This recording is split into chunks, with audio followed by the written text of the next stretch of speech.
அன்பர்களே, நண்பர்களே, உங்கள் வாழ்வின் இனிய காலை வணக்கம். இன்று 11/6/2024, அதாவது வைகாசி மாதம் 29ஆம் தேதி செவ்வாய்க்கிழமை. பஞ்சமி திதி சாயங்காலம் 5:28 வரை, அதற்கு மேல் சஷ்டி திதி, ஆயில்ய நட்சத்திரம். அதே மாதிரி ராகு காலம் சாயங்காலம் 3லேருந்து 4:30 வரை, யமகண்டம் காலையில் 9லேருந்து 10:30 வரை, நல்ல நேரம் காலைல 7:30 to 8:30, சாயங்காலம் 4:30 to 5:30. அதே மாதிரி சந்திராஷ்டமம் தனுசு ராசிக்காரங்களுக்கு. கலர், நீங்கள் அணியக்கூடிய உடை நிறம் சிவப்பு. அவாய்ட் பண்ண வேண்டியது இந்த பழுப்பு, டபுள் கலரு, சேடன் சேடோ அந்த மாதிரி கலர். சாப்பிட வேண்டியது முள்ளங்கி, புதினா, இந்த ஏதாவது அந்த மாதிரி சாப்பிட்டு கொள்ளலாம். இப்பொழுது நம்ம ஜோதிட ராசி பலன் நிகழ்ச்சிக்குள் செல்லும் முன்பு அந்த ஒவ்வொரு வீடுகளை பற்றி நம்ம 1ஆம் வீடு, 2ஆம் வீடு, 3ஆம் வீடுன்னு பார்த்துட்டு வரோம் இல்லையா. நேற்று 5ஆம் வீடு ஆரம்பித்தோம். அதை பற்றி இன்னும் கொஞ்சம் உள்ளே பார்க்கலாம். அதாவது ஒரு ஜாதகத்தில் 5ஆம் வீடுங்கிறது முக்கியம். எப்படின்னா அதிர்ஷ்டம். அதிர்ஷ்டங்கிறது வரணும்னா நீங்கள் போன ஜென்மத்தில் புண்ணியம் பண்ணியிருக்கணும். ஸோ ஒரு லிங்க் எப்படி வருதுன்னா பூர்வீக புண்ணியம், அதுக்கு மேலே அதிர்ஷ்டம்னு சொல்லக்கூடியது ஒன்று. இப்போ அந்த லக்கி ஸ்டோன் சொல்கிறாங்க இல்லையா, அதிர்ஷ்டக்கல் மோதிரம் போடுறாங்க இல்லையா, அவங்க கூட மேக்ஸிமம் ஒரு லக்கணத்துக்கு 5ஆம் வீட்டுக்குரியது தான் ஜோதிடர்கள் ரெக்கமெண்ட் பண்ணுவாங்க. 5ஆம் வீடு அதிர்ஷ்டத்தை குறிக்கக்கூடிய ஒரு வீடு. அதிர்ஷ்டங்கிறது முக்கியம் இல்லையா மனிதனுக்கு.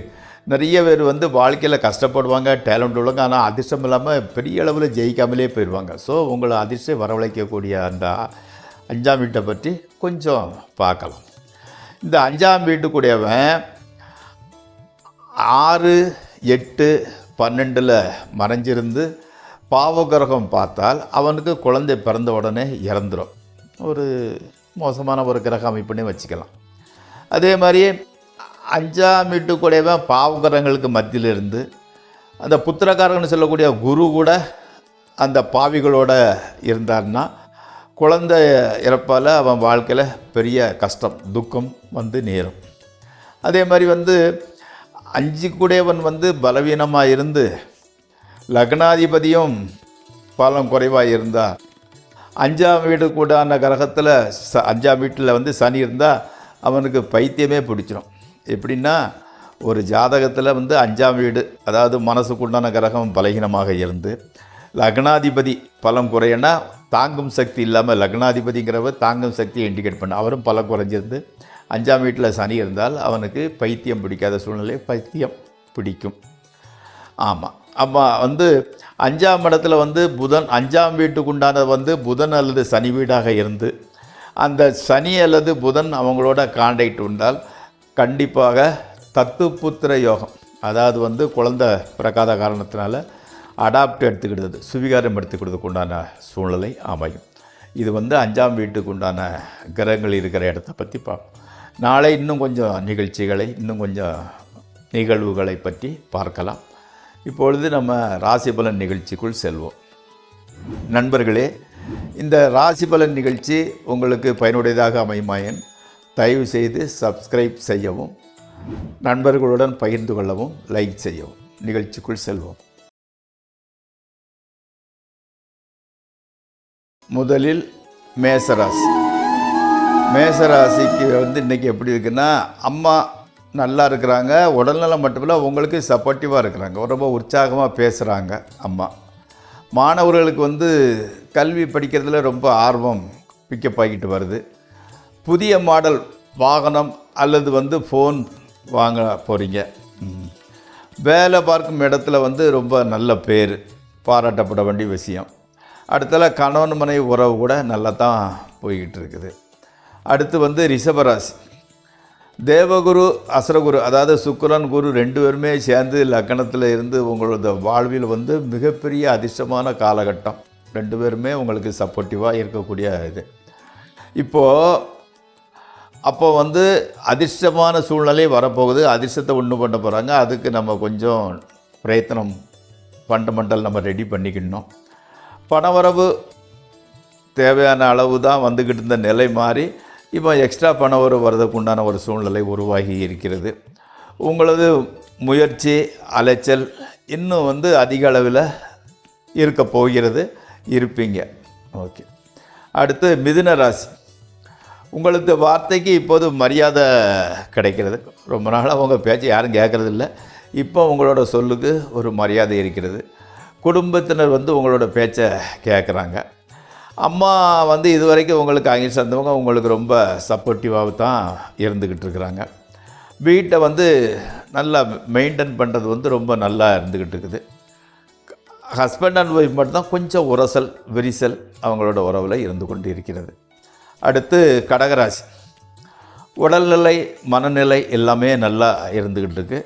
பெற்றோர்கள் சந்தோஷமாக ஆரோக்கியமாக இருக்காங்க. தேவையான அளவு பணம் வந்துக்கிட்டு இருக்கு. தொழில் கூட ஓரளவு நன்றாக நடக்கிறது. புதிய துணிமணி நகை வாங்கிறதுக்கு வந்து உண்டான நேரம் இது. அது ஆனால் அந்த அஷ்டம சனி காலம், அதனால் வந்து கொஞ்சம் உஷாராக இருந்துக்கோங்க. ஓவர் ஸ்டெப்பு வைக்க வேண்டாம். அடுத்து சிம்மம்.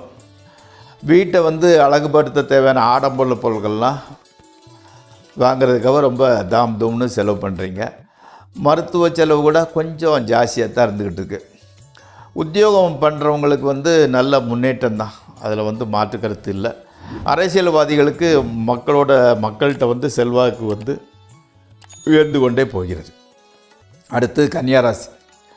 வியாபாரம் பண்ணுறவங்களுக்கு லாபம் நல்லபடியாக வந்துக்கிட்டு இருக்கு. மனசில் வந்து ஏதோ கற்பனைகள் இருந்துக்கிட்டு இருக்கு. நண்பர்கள் வட்டம் உங்களுக்கு வந்து ரொம்ப ஜாஸ்தி. அந்த ட்ரேடிங் பண்ணுறவங்களுக்கு கூட இப்போ நல்ல லாபம் வருது. ஹஸ்பண்ட் அண்ட் ஒய்ஃப் ரிலேஷன்ஷிப்பும் நல்லா இருந்துக்கிட்டு இருக்கு. அதே மாதிரி வந்து பணப்பழக்கம் கூட நன்றாக இருக்கிறது. அந்த எக்ஸ்போர்ட் இம்போர்ட் பிஸ்னஸ் பண்ணுறவங்களுக்கு ரொம்ப நல்ல முன்னேற்றம் காத்து கொண்டு இருக்கிறது. அடுத்து துளாராசி. Water, cool drinks, rice, ice cream, tea இது ரிலேட்டட் பிஸ்னஸ் பண்ணுறவங்களுக்கு மிகப்பெரிய லாபங்கள் கிடைக்கிறது. ஆமாம், அம்மாவின் ஆலோசனை உங்களுக்கு வந்து ரொம்ப சப்போர்ட்டிவாக, அவங்க அதை பண்ணாட்டே அப்படி செய்யாதடா இப்படி இருக்காது, அதை அவ்வளோ விலை கொடுத்து வாங்காதங்கிற மாதிரி உங்களுக்கு ஏதோ ஐடியா கொடுத்துக்கிட்டே ஆலோசனை சொல்லிக்கிட்டே இருக்கிறாங்க. அது உங்களுக்கு சப்போர்ட்டிவாக தான் இருந்துக்கிட்டு இருக்குது. ஆமாம், அதே மாதிரி வந்து ஹஸ்பண்ட் அண்ட் ஒய்ஃப் மத்தியில் சின்ன சின்ன கருத்து வேறுபாடுகள், இந்த விதத்தில் செலவுகள் வந்து வீண் செலவு ஆடம்பர செலவு பண்ணிக்கிட்டு இருக்கிறீங்க. அடுத்து வந்து விருச்சிக ராசி. வெளிநாட்டு உத்தியோக வாய்ப்பு கிடைக்கிறது. ஆமாம், அதனால் பிரயாண ஏற்பாடை வந்து நீங்கள் ரெடி பண்ணிக்கிட்டு இருக்கிறீங்க. அம்மா ஓகே, ஹெல்த்து நல்லா இருந்துக்கிட்டு இருக்குது. இந்த ட்ரேடிங், ஷேர் மார்க்கெட்டு, ஸ்பெக்குலேஷனில் வந்து ஓரளவு லாபம் கடத்திக்கிட்டு இருக்கிறது. ஆமாம், அதே மாதிரி வந்து அரசாங்க உத்தியோகத்தில் இருக்கிறவங்களுக்கு நல்ல ஒரு காலகட்டம் இது. நல்ல முன்னேற்றங்கள் இருந்துக்கிட்டு இருக்குது. ஹஸ்பண்ட் அண்ட் ஒய்ஃப் ரிலேஷன்ஷிப்பு கூட ஓகே, ஒரு பிரச்சனையும் இல்லை. அடுத்து தனுசு ராசி. இன்றைக்கி வந்து சந்திராஷ்டிரமம், அதனால் புதிய முயற்சியில் ஈடுபடுறது, அதே மாதிரி வந்து ஏதாவது அக்ரிமெண்ட்டில் கையெழுத்து போடுறது, முக்கியமான ஆட்களை சந்திக்கிறது, இதெல்லாம் மேக்சிமம் தவிர்த்து விடுங்கள். உத்தியோகம் பார்ப்பவங்களை வந்து இன்றைக்கி லீவு போடுறதுக்கு உண்டான மூடு வந்திருக்குது. அதே மாதிரி வந்து அந்த ரியல் எஸ்டேட் துறையில் உள்ளவங்களுக்கு கொஞ்சம் மூமெண்ட்டு தெரிய ஆரம்பிக்கிறது. இப்போத்துலேருந்து பிக்காய் பேர்மெண்ட் ஒரு நம்பிக்கையை குறிக்கிறது. அடுத்து மகர ராசி. அதே மாதிரி உங்களுக்கு மனசுக்கு பிடிச்ச நபரை வந்து சந்திக்க போகிறீங்க. இன்றைக்கி மனசு வந்து அமைதியாக இருக்கிறது. எந்த விதமான நெகட்டிவோ பாசிட்டிவோ இல்லை, அமைதியாக சலனம் இல்லாமல் இருக்கிறது. எல்லா அவன் செயல் அப்படிங்கிற மாதிரி ஒரு மூடில் இருந்துக்கிட்டு இருக்கிறீங்க. கடவுள் நம்பிக்கை ரொம்ப ஜாஸ்தி இருந்துக்கிட்டு இருக்கிறது. ட்ரேடிங் செய்கிறவங்களுக்கு ஓரளவு லாபம் வந்துக்கிட்டு இருக்கு. மாணவர்களுக்கு வந்து எஜுகேஷனில் ப்ராக்ரஸ், முன்னேற்றம் நன்றாக தெரிகிறது. அடுத்து கும்பராசி. வீட்டில் வந்து மெடிக்கல் எக்ஸ்பெண்டிச்சர், மருத்துவ செலவுகள் வந்து ஜாஸ்தியாகிட்டு இருக்குது. அம்மாவுக்கு கூட உடம்பு கொஞ்சம் டல்லாக தான் இருந்துக்கிட்டு இருக்கு. உங்களுக்கு வந்து கடன் தொல்லை வந்து கொஞ்சம் ஜாஸ்தி இருக்கிற மாதிரி ஒரு ஃபீலிங் தெரிகிறது. பக்கத்து வீட்டரோட சின்ன சின்ன சண்டை சச்சரவு வந்துக்கிட்டு இருக்குது. முன்கோபம் கொஞ்சம் ஜாஸ்தி தான், அதனால் அதை கண்ட்ரோல் பண்ணிக்கிடுங்க. அடுத்தால மீனராசி. மனைவியோட ஹெல்த்து ஓரளவு பரவாயில்லாமல் இருந்துக்கிட்டு இருக்குது. குடும்பத்தில் ஒருத்தர் வந்து வெளிநாடு செல்லும் வாய்ப்பு வருகிறது. அதே மாதிரி வந்து மூத்த சகோதரர்கள், அதாவது வந்து அண்ணன் இல்லை அக்கா இருந்தால் அவங்களால வந்து உங்களுக்கு மிகப்பெரிய அனுகூலம் கிடைக்க போகுது. வியாபாரிகளுக்கு பரவாயில்ல, வியாபாரம் சுமாராக போய்கிட்டு இருக்குது. பெற்றோர் உடல்நிலை நல்லாக இருக்கிறது. ஸோ இன்றைய பொழுது மாமூலாக கழிகிறது. பெரிய அளவு பிரச்சனைகளும் இல்லை, பெரிய அளவு சந்தோஷமான நிகழ்ச்சிகளும் இல்லை. நண்பர்களே, இந்த ராசிபலன் நிகழ்ச்சி இத்துடன் நிறைவுறுகிறது. மீண்டும் நாளை சந்திப்போம். உங்கள் பால்.